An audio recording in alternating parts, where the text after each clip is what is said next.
నువ్వు నూరుతున్నప్పుడు బయట తోటి చెమట నువ్వు తుడుచుకున్నప్పుడు దండాన నీ సొక్కారేస్తున్నప్పుడు నీ ఒంటి వాసన తెగ గుర్తొచ్చినప్పుడు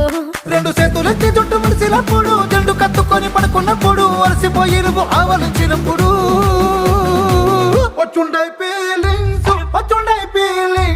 వచ్చి వచ్చి చంపేస్తుండ